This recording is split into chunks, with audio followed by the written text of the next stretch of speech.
नमस्कार प्यारे विद्यार्थियों। आज हम पटवारी के अंदर जो मैथ आती है उसका स्तर क्या होता है और हम किस प्रकार मैथ के सवाल सही कर पाएं जिससे अ, हमारे पटवारी के अंदर सिलेक्शन होने में उम्मीद अधिक हो जाए। अधिकतर विद्यार्थियों के मैथ को लेकर काफ़ी कंफ्यूज होते हैं।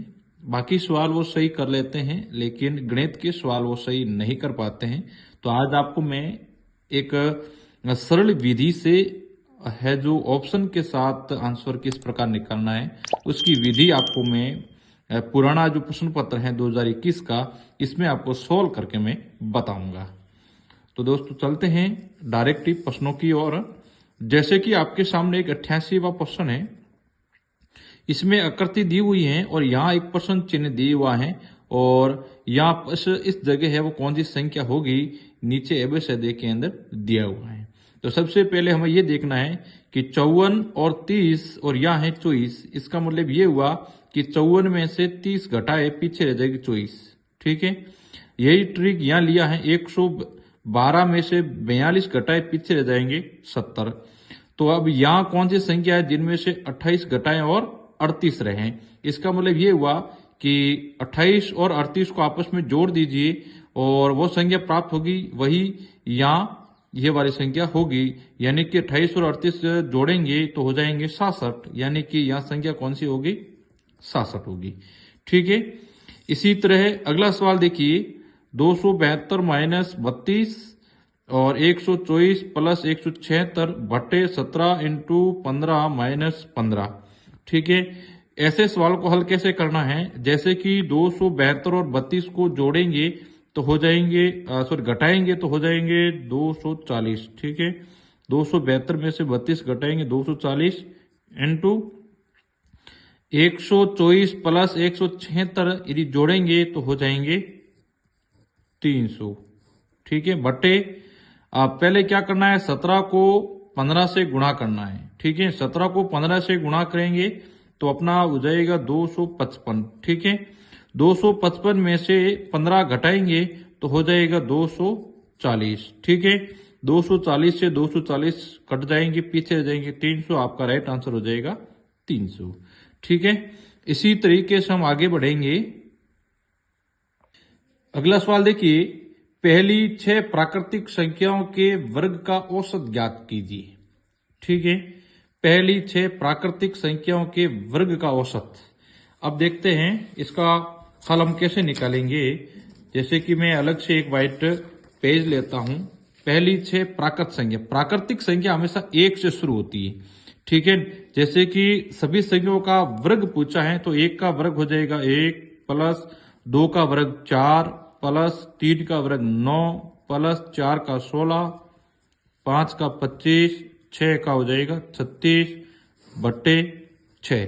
ठीक है, इस आपस में जोड़ोगे तो अपना योग हो जाएगा 91 बट्टे 6 और 6 का भाग 91 में देंगे तो हो जाएगा 15.16। इसका मतलब आपका बी ऑप्शन है वो राइट हो जाएगा। ठीक है, इसी तरीके से हम आगे बढ़ेंगे। एक बहुत ही प्यारा और अच्छा सवाल आपके सामने देखने को मिलेगा। जैसे कि आप पहले प्रश्नों को समझने का प्रयास करते हैं। एक बैग में 1 रुपए 50 पैसे तथा 25 पैसे के सिक्के हैं।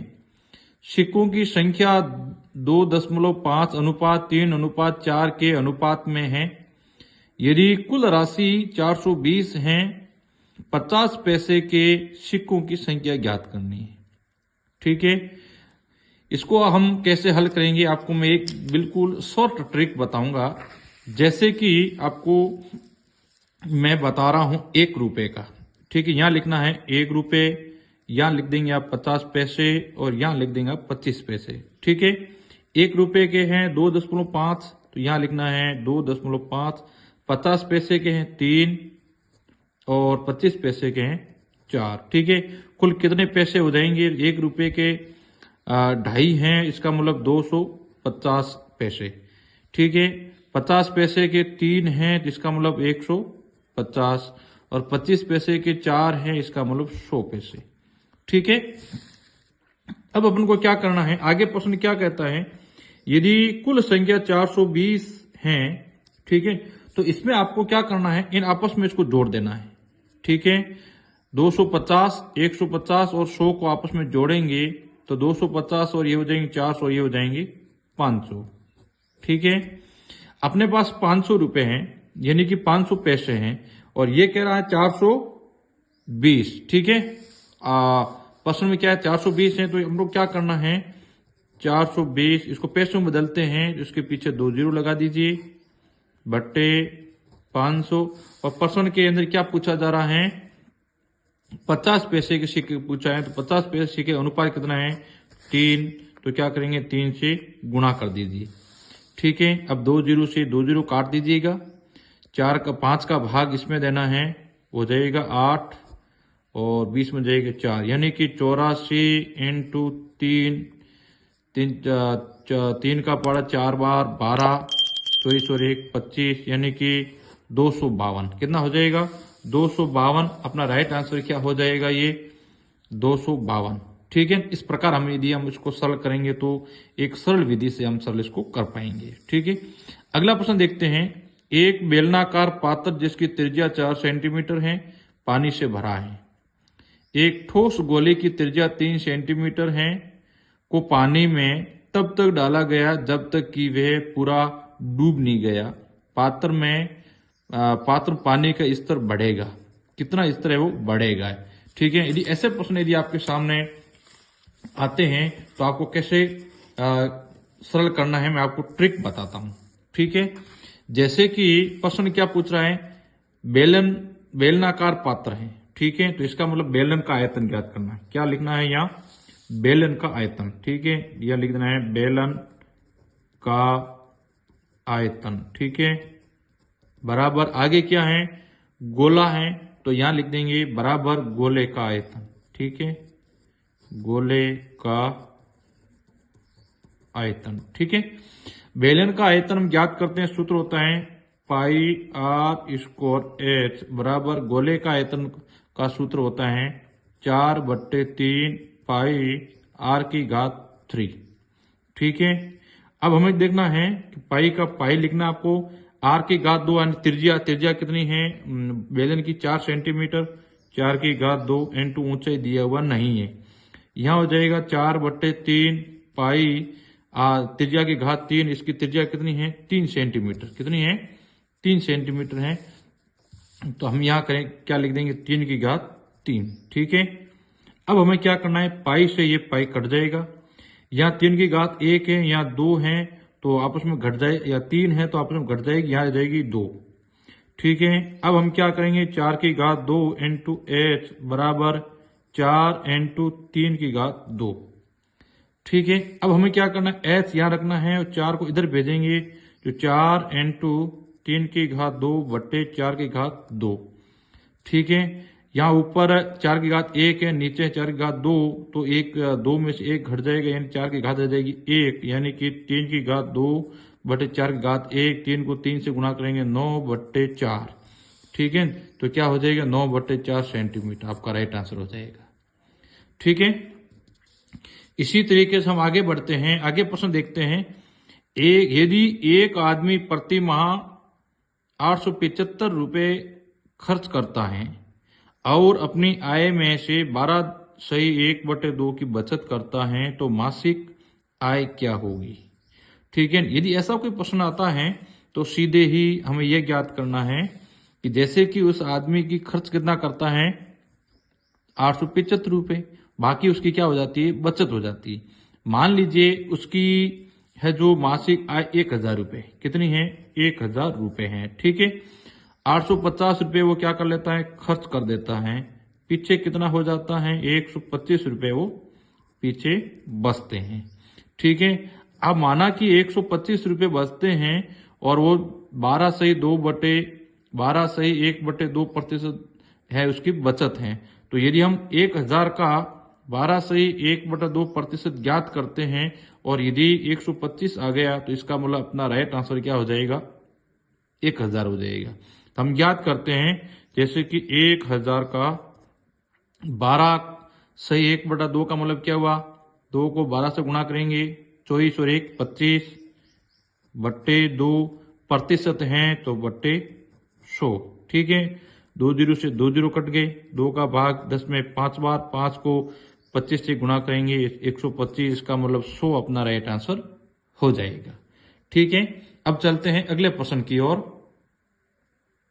अगला प्रश्न देखिए, साधारण ब्याज पर एक निश्चित धनराशि 20 वर्ष में इसकी तिगुनी हो जाती है, इसी साधारण ब्याज दर पर ये कितने वर्ष में दुगुनी होती है। ठीक है, अब हम ज्ञात करते हैं कि साधारण ब्याज 20 वर्ष में 3 गुनी, यानी कि मान लीजिए अपने पास राशि है 100 रुपए और 20 वर्ष में वो हो जाती है 3 गुनी यानी 300 रुपए। कितने हो जाती है? 300 रुपए, यानी कि ब्याज कितना हो जाएगा? 100 का 300 यानी कि 20, यानी कि 200 रुपये ब्याज हो जाएगा। 20 वर्ष में 200 ब्याज, इसे कितना हो जाएगा? यानी कि 10% ब्याज दर लगी है। ठीक है, अब ये कह रहा है कि राशि वही है और दुगुना हो जाएगा, यानी कि 100 का क्या हो जाएगा? 200 हो जाएगा, यानी कि 100 रुपए है वो ब्याज हो जाएगा। 10% के दर से हो रहा है, यानी कि 0 यानी कि 10 वर्ष लगते हैं। कितने वर्ष लगेंगे? 10 वर्ष लगेंगे। समझ आ रही है? नहीं, दोबारा समझाता हूं। माना कि 100 रुपए आपकी राशि है और ये क्या 3 गुने 300 रुपये हो जाती है, इसका मतलब 200 रुपये आपको ब्याज मिल गया। ठीक है, यानी कि 200 रुपये 20 वर्ष में ब्याज मिला, इसका मतलब 10% ब्याज हो जाएगा। फिर ये कह रहा है कि साधारण ब्याज दर से दुगुना हो जाता है, यानी कि 100 का 200 हो जाता है, इसका मतलब 100 रुपये ब्याज मिल रहा है। कितने प्रतिशत से? 10% से ब्याज मिल रहा है, तो 100/10 यानी कि 10 वर्षों के अंदर ये है दुगुना राशि हो जाती है। आपका राइट आंसर हो जाएगा ए। ठीक है, इसी तरह देखिए अगला सवाल, देखिए बहुत ही प्यारा सवाल है। चक्रवृद्धि ब्याज पर यदि निश्चित धनराशि n वर्ष में दुगुनी हो जाती है तो 4 गुनी होगी। माना कि कोई p राशि है और n वर्ष के अंदर, n ईयर्स के अंदर कितनी हो जाती है? 2 गुनी हो जाती है, यानी कि 2p हो जाता है। ठीक है, इसी यही है जो कितने वर्षों के 4p हो जाएगा। इसका मतलब ये हुआ कि n ये 2 गुना, यानी कि 2 को 2 से गुणा करेंगे यानी कि 4p, इसका मतलब 1 वर्ष तो ये हो जाएगा, 1 वर्ष यानी कि 2n। कितने वर्ष के अंदर ये दुगुनी होगी? 2n वर्ष के अंदर। ठीक है, आपका राइट आंसर हो जाएगा। अगला देखिए बहुत ही प्यारा अच्छा सवाल है कि यदि 45 मीटर एक समान छड़ का वजन 171 किलोग्राम है तो उसी तरह 12 मीटर छड़ का वजन कितना होगा। यानी कि 141 किलोग्राम है, वो 45 मीटर का है, तो 12 मीटर कितना होगा? तो इंटू 12, 171/45 इंटू 12। ठीक है, इसमें 9 का भाग जाता है 5 बार, इसमें 9 का भाग जाता है 19 बार। 19 को 12 से गुणा करेंगे तो आपका हो जाएगा 228/5। ठीक है, 5 का भाग इसमें देगा 4 बार, 20, 2 28, 5 बार, पीछे जाएंगे 3 30, यानी 45.6 आपका राइट आंसर हो जाएगा ए। 45.6 आपका राइट आंसर हो जाएगा। ठीक है, इसी तरीके से हम अगला सवाल करते हैं। तो दोस्तों, गणित को लेकर आपको काफी सवाल मैं करवाने का प्रयास करूंगा, जो कि आपकी पटवारी के अंदर आपको काफी हेल्प मिलेगी। तो अगला सवाल देखिए, एक व्यापारी ने 12% छूट के साथ 13,560 में मोबाइल फोन सेट बेचा है और 21.8% लाभ लिया। यदि कोई छूट नहीं दी जाती तो उसे कितना लाभ हुआ होगा। ठीक है, ऐसा कोई प्रश्न आता है तो हम कैसे हल करते हैं? जैसे कि मान लीजिए इसको हम एक बार के लिए भूल जाते हैं, अपने 100 को मान करके हम ज्ञात करते हैं। ठीक है, माना कि अपने पास 100 रुपए थे।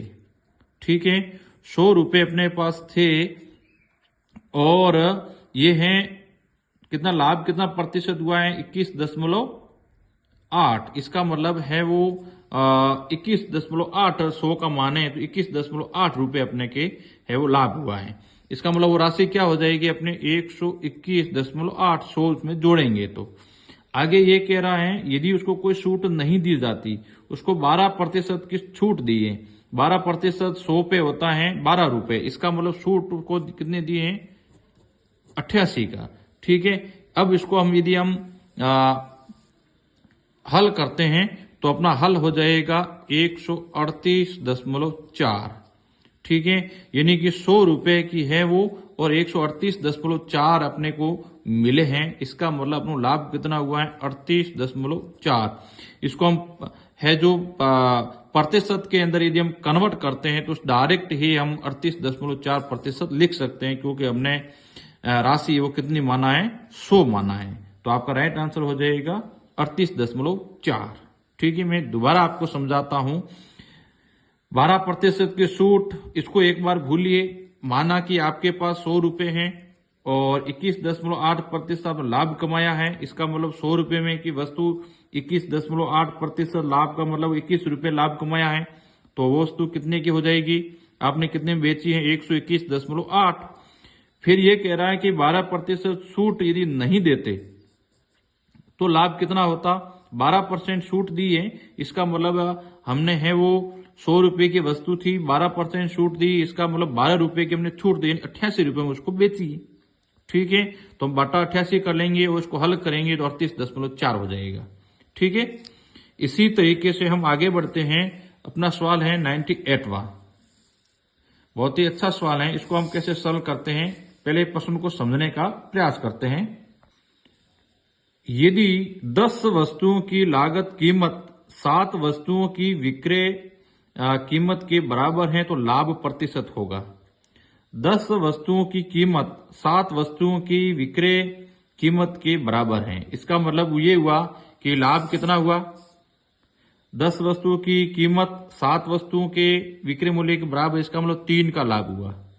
वस्तुएं कितनी हो जाएगी 7 के बराबर बट्टे 7, लाभ प्रतिशत इंटू 100।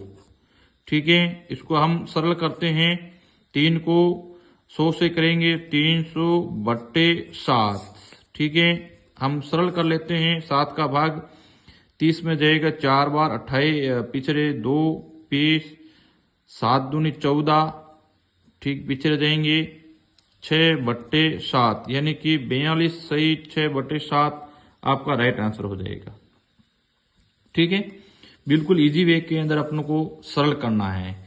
अगला प्रश्न देखिए, 8 भाजी 4 कोष्टक 3 माइनस 2 इंटू 4 प्लस 3 माइनस 7 बराबर कितना होगा।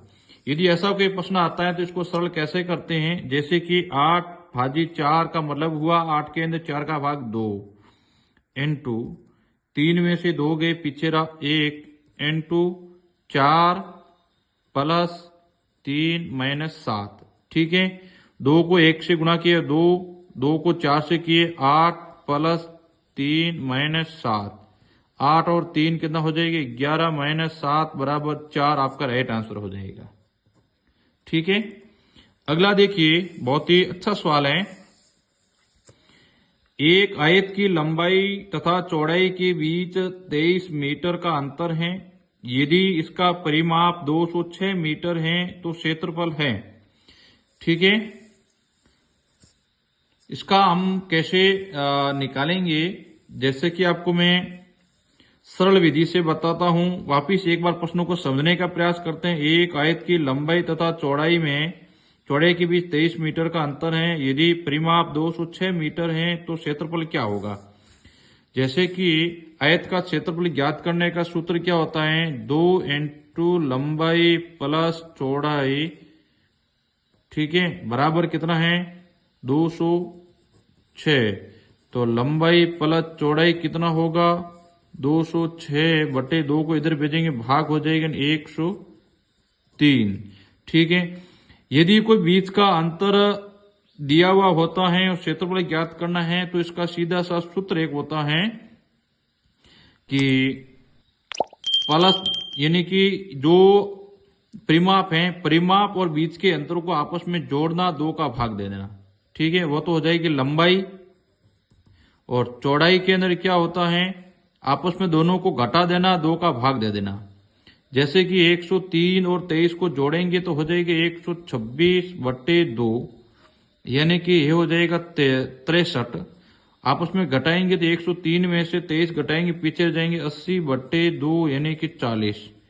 अपनी लंबाई हो जाएगी 63 मीटर, चौड़ाई हो जाएगी 40 मीटर। ठीक है, इसका क्षेत्रफल पूछा है तो क्षेत्रफल लंबाई इंटू चौड़ाई यानी कि 63 इंटू 40 बराबर 0। 4 को 3 करेंगे 12, 1 24 और 1 25 यानी कि 2520 अपना राइट आंसर हो जाएगा। ठीक है, यदि ऐसा प्रश्न आता है तो इजी वे के अंदर आप सरल कर सकते हो। चलते हैं अगले प्रश्न की ओर। अगला प्रश्न देखिए, एक आयत की लंबाई को 10% बढ़ाया गया है तथा चौड़ाई को 10% घटाया गया है, नए आयत का क्षेत्रफल है। अब ये ऐसे प्रश्न कोई आता है तो सूत्र वगैरह रटने की आवश्यकता ही नहीं है। माना कि आयत की लंबाई और चौड़ाई 10 सेंटीमीटर मान लीजिए। ठीक, कितना है 10/10 यानी कि 10 ही लंबाई और 10 ही चौड़ाई। इसका क्षेत्रफल यदि हम ज्ञात करते हैं तो 10 इंटू 10 यानी कि हो जाएगा 100। ठीक है, अब ये क्या कहता है कि लंबाई में 10% बढ़ाया जाता है। यदि 10 का 10% कितना होता है 1, 10 में 1 बढ़ाएंगे तो हो जाएगा 11 इंटू चौड़ाई के 10% घटाया जाता है। चौड़ाई है 10, 10 का 10% होता है 1 यानी कि घटाना है तो 10 में से 1 पीछे रह जाएगा 9। 11 और 9 को गुणा करेंगे तो हो जाएगा 99। ठीक है, 100 में से 99 के पीछे रहेगा 1। 100 का 1% होता है 1 होता है 1% घट जाएगा यानी कि 1% है वो घट जाती है। ठीक है, आप सीधा ट्रिक से हम करेंगे तो कोई दिक्कत नहीं आएगी। ठीक है, अगला सवाल देखिए, बहुत ही प्यारा सवाल है। यदि केले की कीमत को 20% घटाया जाता है, उसी राशि 10 रुपए में 5 केले अधिक खरीदे जा सकते हैं। एक केले की प्रारंभिक कीमत क्या थी? यानी कि 20% घटाने से पहले उस केले की कीमत है वो क्या थी। ठीक है, यदि ऐसे कोई प्रश्न आता है तो आपको सरल वे के अंदर करना है। यानी कि 10 रुपए के अंदर, ठीक है, 10 रुपए का 20% यदि हम घटाएंगे तो क्या होता है, यानी कि 10 का 20% बटे 100, 0 से 0 कट के यानी 2 रुपए। ठीक है, यानी कि 2 रुपए के अंदर 5 केले अधिक आते हैं। ठीक है, ये तो हो जाएगा नया मूल्य। ठीक है, अब ये कह रहा प्रारंभिक मूल्य क्या होगा। यदि प्रारंभिक मूल्य ज्ञात करते हैं तो क्या हो जाएगा 2/5। ये 20% घटाया जाता है, इसका मतलब ये हुआ कि 5 का 20% यानी कि 80 और हमें ज्ञात करना है 2 का 100%। ठीक है, वैल्यू ज्ञात करनी है। 0 से 0 कट जाएगा और 5 का भाग 10 में जाएगा 2 बार, 4 का भाग 8 में जाएगा, 2 का भाग 8 में जाएगा 4 बार यानी कि 2/4 यानी कि 1/2 यानी कि 0.50 पैसे। कितना हो जाएगा 0.50 यानी कि 50 पैसे अपना प्रारंभिक मूल्य हो जाएगा। ठीक है, आगे देखिए, बहुत ही अच्छा सवाल है आगे वाला। 10 पुरुष एक कार्य के हिस्से को 10 दिन में पूर्ण कर सकते हैं, जबकि उसे 10 दिन में पूर्ण करने के लिए 12 महिलाओं की आवश्यकता होती है। यदि कार्य पूर्ण करने का बीड़ा 15 पुरुष तथा 6 महिला उठाती हैं तो कार्य पूर्ण करने में कितने दिन लगेंगे। ठीक है, अब जैसे कि एक कार्य है, 10 मैन है वो उस कार्य को पूरा करते हैं और 12 वुमेन उस कार्य को पूरा करने में समय लगाते हैं। ठीक है, तो इसका रेशियो क्या हो जाएगा 12/10 यानी कि 6/5। ठीक है, ये इसका एक रेशियो हो जाएगा। अब ये कह रहा है कि 15 पुरुष और 6 महिला उस कार्य को करना चाह रही हैं, तो क्या करेंगे, जैसे कि 10 आदमी उसको 10 दिन में पूरा करता है तो 15 पुरुष मेल प्लस 6 वुमेन औरतें कितने दिन में पूरा करेंगे, बराबर x कर लेते हैं। ठीक है, 10 पुरुष का रेशियो क्या है 6 यानी कि 10 इंटू 6 इंटू 10। ठीक है, बराबर 15 पुरुष का रेशियो है 6, 15 को 6 से करेंगे तो 90 प्लस वुमेन का रेशियो 5 है तो 5 को 6 करेंगे 30 इंटू x। ठीक है, 10 को 60 और 600 हो जाएगा, कितना हो जाएगा 600 बराबर 90 और 30 हो जाएगा 120 इंटू एक्स। तो एक्स बराबर क्या हो जाएगा, 100 इधर करेंगे तो 600 बट्टे 120, 0 12 का भाग 60 में, यानी कि 5 डेज के अंदर पूरा काम कर लेंगे। ठीक है, एक सरल तरीके से आप इसको हल वो कर सकते हैं। अगला प्रश्न देखिए, ये प्रश्न बार बार पूछा जाता है कि 5 क्रमागत सम संख्या A B C D E का औसत 52 है तो बी तथा ई का गुणनफल क्या होगा। औसत का मतलब होता है बीच की संख्या, यानी कि ए बी सी डी और ई बीच की संख्या कितनी है 52, इसका आगे वाली संख्या हो जाएगी 54 और यहाँ हो जाएगा 56, यह हो जाएगा 50 और ये हो जाएगी 48। आगे पूछा है बी और ई का गुणनफल, बी यानी 50, ई यानी 56, यानी कि 50 इंटू 56 गुणा करेंगे 0 30 25 और 3 28, यानी कि 28 आपका राइट आंसर हो जाएगा। ठीक है, इसी तरीके से अगला प्रश्न देखिए, यदि ए बी सी आयाम के घनाभ का आयतन v और पृष्ठ क्षेत्रफल s है तब 1/v इसके बराबर होगा। अब देखिए कोई घनाभ होता है, उसका v का मतलब आयतन, आयतन होता है लंबाई इंटू चौड़ाई इंटू ऊंचाई, यानी कि a इंटू बी इंटू सी, यानी कि हो जाएगा a b c। और क्षेत्रफल ज्ञात करने का सूत्र होता है 2 इंटू लंबाई इंटू चौड़ाई, यानी कि a into B plus b into C plus a into C, ये उसका होता है सूत्र। यानी कि अब ये पूछ रहा 1/v का मतलब होता है s बट्टे v, यानी कि s क्या है, ये है, यानी कि 2 oblique A B plus B C plus A C बटे v का मतलब होता है आयतन, यानी कि ए बी सी। इसको हम सरल करेंगे, 2 ए बी से ए बी कट जाएगा, पीछे रह जाएगा 1, यानी 1 बटे सी प्लस बी है और बी या बी सी है। ठीक है, बी सी से कट जाएगा, पीछे जाएगा ए, यानी कि 1 बटे ए सी, यानी ए सी कट जाएगा, पीछे जाएगा बी, यानी 1 बटे बी। ठीक है, यानी कि आपका रेशियो क्या हो जाएगा, ठीक है, आपका रेशियो पीछे हो जाएगा 2 बटे एस बराबर 1 बटे ए प्लस 1 बटे बी प्लस 1 बटे सी भी आप लिख सकते हो। इस तरह आप मैथ के सवाल इजी वे के अंदर आप सरल कर सकते हो। तो दोस्तों ये वीडियो अच्छा लगा है, अगले वीडियो और बनाऊंगा मैं। चैनल को सब्सक्राइब करें, अपने दोस्तों के साथ शेयर करें।